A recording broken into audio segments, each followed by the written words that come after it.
Assalamualaikum warahmatullahi wabarakatuh. Perkenalkan, nama saya Arvigo Yahya. Saya dari kelompok 8 ingin menjelaskan pengertian kepribadian.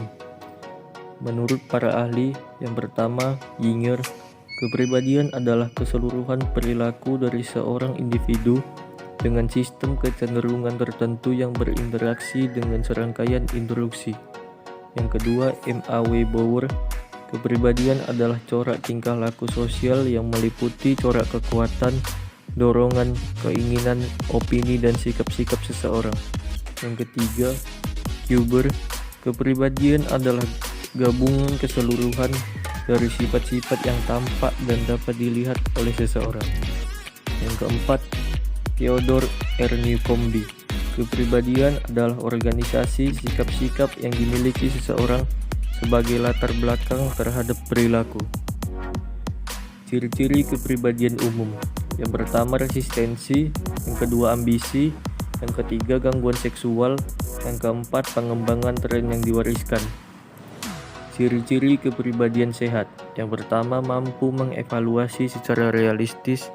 Yang kedua, mampu memperkirakan secara realistis hasil yang dicapai. Yang ketiga, kemandirian. Yang keempat, mengevaluasi secara realistis. Yang kelima, memiliki filosofi hidup.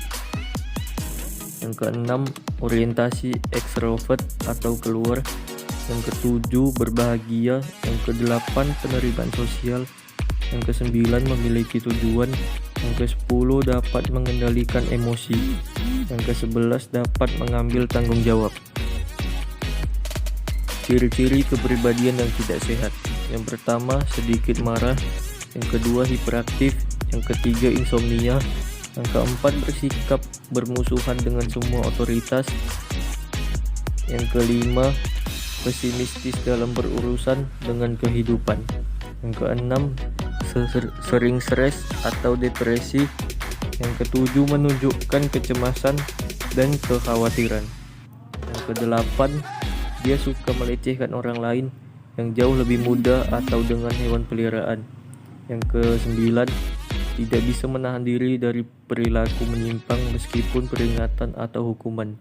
Yang ke-10, nikmati mengkritik, mengejek orang lain. Yang ke-11, kurang bergairah dalam hidup. Yang ke-12, ketidaksadaran untuk mematuhi ajaran agama. Yang ke-13, sering pusing di kepala, meskipun penyebab utama bukan karena faktor organik. Selanjutnya akan dibacakan oleh Nazla Fitria. Assalamualaikum warahmatullahi wabarakatuh. Nama saya Nazla Fitria. Saya dari kelompok 8 akan menjelaskan tentang atribut kepribadian yang mempengaruhi perilaku organisasi. Yang pertama yaitu lokus kendali. Lokus kendali adalah persepsi seseorang tentang sumber nasibnya. Terdapat dua tipe dari lokus kendali, yaitu yang pertama, mereka yang yakin bahwa mereka sendiri yang mengendalikan nasib mereka, atau biasa disebut dengan internal. Yang kedua, mereka yang menganggap hidup mereka terkendali atau bergantung oleh kekuatan luar, yang biasa disebut dengan eksternal.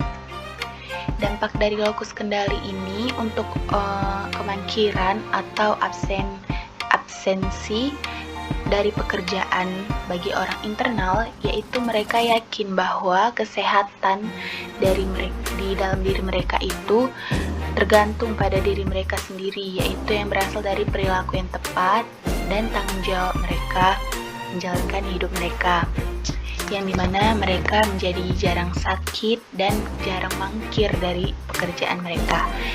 Untuk itu harus ada pemisahan pekerjaan atau tugas bagi orang internal dan eksternal, di mana kaum internal itu biasanya diletakkan pada pekerjaan yang menuntut inisiatif dan independensi tindakan, dan kaum eksternal biasanya diletakkan pada pekerjaan-pekerjaan yang rutin dan terstruktur, di mana keberhasilan sangat bergantung pada penyesuaian dengan orang lain. Atribut kepribadian yang kedua yaitu Machiavellisme. Machiavellisme ini merupakan filsafat tentang kenegaraan dan pemerintahan. Aliran filsafat ini menganggap bahwa segala sesuatu yang dilakukan demi pemerintahan dan negara, apapun itu, adalah sah dan baik untuk dilakukan.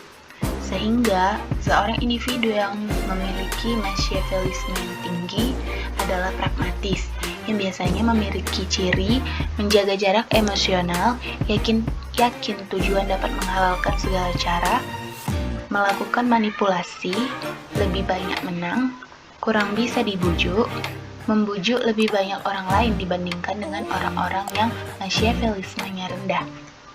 Oleh karena itu, orang-orang yang mempunyai Machiavellisme tinggi sangat cocok ditempatkan pada pekerjaan yang membutuhkan keterampilan tawar-menawar atau menawarkan imbalan besar untuk menang. Kemudian, atribut yang selanjutnya yaitu harga diri.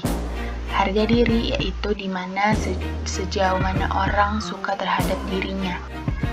Dalam posisi manajerial, harga diri rendah akan cenderung memperhatikan bagaimana membahagiakan orang lain, sehingga kurang mungkin mengambil langkah-langkah yang kurang tepat dibandingkan dengan orang-orang dengan harga diri tinggi. Atribut selanjutnya yaitu pemantauan diri.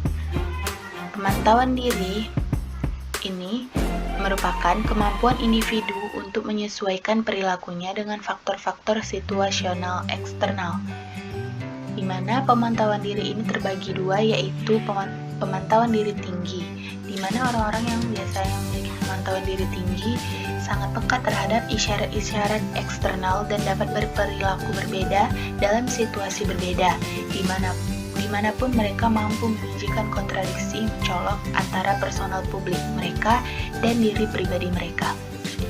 Yang kedua, yaitu orang-orang yang memiliki pemantauan diri yang rendah, yang biasanya dia cenderung menampilkan disposisi dan sikap mereka yang sebenarnya dalam setiap situasi. Sehingga dapat disimpulkan orang-orang dengan pemantauan diri tinggi akan lebih berhasil dalam posisi manajerial, di mana orang-orang dituntut untuk memainkan peran-peran ganda dan bahkan berkontradiksi.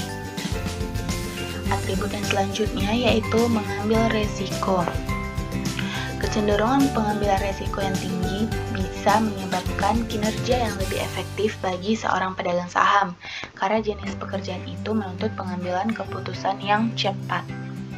Di lain pihak, keinginan untuk mengambil risiko membuktikan suatu hambatan besar bagi seorang akuntan yang melakukan kegiatan auditing, karena sebaiknya jabatan auditing diisi oleh seseorang yang pengambilan risikonya yang rendah. Atribut kepribadian selanjutnya yaitu kepribadian tipe A. Seseorang yang memiliki kepribadian tipe A ini mempunyai ciri selalu bergerak, berjalan, dan makan dengan cepat, merasa tidak sabar dengan tingkatan dari kebanyakan peristiwa yang ada, berusaha keras untuk berpikir atau melakukan dua atau lebih hal sekaligus dalam satu waktu, tidak dapat menghadapi waktu luang, terobsesi dengan jumlah, mengukur sukses dari segi berapa banyak yang mereka peroleh. Sehingga seseorang dengan pribadi tipe A ini secara agresif terlibat dalam pengumulan yang kronis dan tak henti-hentinya untuk mencapai lebih banyak dalam waktu yang lebih sedikit, dan jika perlu melawan upaya-upaya dari orang lain yang menentang. Promosi-promosi dalam perusahaan profesional biasanya jatuh pada mereka yang bijaksana dan bukannya kepada mereka yang gegabah, dan pada mereka yang kreatif dan bukan pada mereka yang hanya cerdas dalam perselisihan bersaing. Assalamualaikum warahmatullahi wabarakatuh. Saya Adi Wiradito dari kelompok 8 Manajemen Organisasi akan menjelaskan kepribadian dan budaya nasional. Pengertian budaya. Setiap orang memiliki kepribadian yang unik. Kepribadian yang dimiliki seseorang akan mempengaruhi cara kita berperilaku dan berinteraksi dengan yang lain. Ketika kita menggambarkan seseorang itu merupakan orang yang hangat, bersahabat, terbuka, menyenangkan, atau bahkan mungkin konservatif, maka sebenarnya kita telah menggambarkan perilaku seseorang.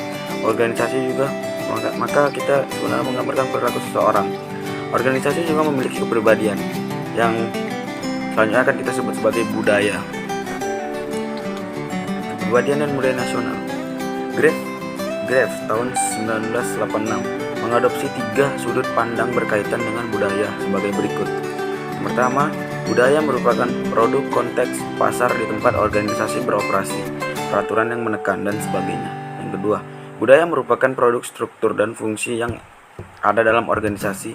Misalnya organisasi yang tersentralisasi berbeda dengan organisasi yang terdesentralisasi. Yang ketiga, budaya merupakan produk sikap orang dalam pekerjaan mereka. Hal ini berarti produk perjanjian psikologis antara individu dengan organisasi. Selanjutnya, banyak definisi tentang budaya, namun dalam PowerPoint ini hanya mengadopsi 3 dari berbagai ragam sudut pandang yang ada. Yang pertama dari sudut pandang Edward Barnett. Budaya memiliki makna teknografis yang luas, meliputi ilmu pengetahuan, keyakinan, seni moral, hukum, adab istiadat, dan berbagai kemampuan dan kebiasaan lainnya yang diperoleh sebagai anggota masyarakat. Selanjutnya, menurut Vijay Sathe, mendefinisikan kultur is the set of important assumptions atau often unstated the members of a community share in common, bahwa budaya telah seperangkat asumsi penting yang dimiliki bersama anggota masyarakat. Yang ketiga, menurut Edgar Skin, mendefinisikan budaya sebagai pola asumsi dasar yang diciptakan, ditemukan atau dikembangkan oleh kelompok tertentu sebagai pembelajaran untuk mengatasi masalah, adaptasi eksternal, dan integrasi internal yang resmi dan terlaksana dengan baik. Yang terakhir, definisi tentang budaya tersebut kemudian berdampak terhadap berbagai hal. Pertama, budaya adalah suatu persepsi. Orang-orang mempersepsikan budaya organisasi berdasarkan apa yang mereka lihat dan rasakan ketika orang-orang tersebut berada dalam organisasi. Yang kedua, orang-orang dari budaya yang berbeda dan dari level pekerjaan yang berbeda akan mendefinisikan budaya organisasi sesuai dengan terminologi mereka, yang kemudian akan saling dipertukarkan untuk menjadi budaya dan dalam organisasi. Yang ketiga, budaya organisasi adalah suatu gambaran tentang bagaimana para anggota mempersepsikan organisasi menurut mereka, bukan hanya berkaitan dengan hasil evaluasi. Itu saja penjelasan dari saya. Jika kurang kata atau salah pengucapan mohon dimaafkan. Wabillahi taufiq wal hidayah. Wassalamualaikum warahmatullahi wabarakatuh.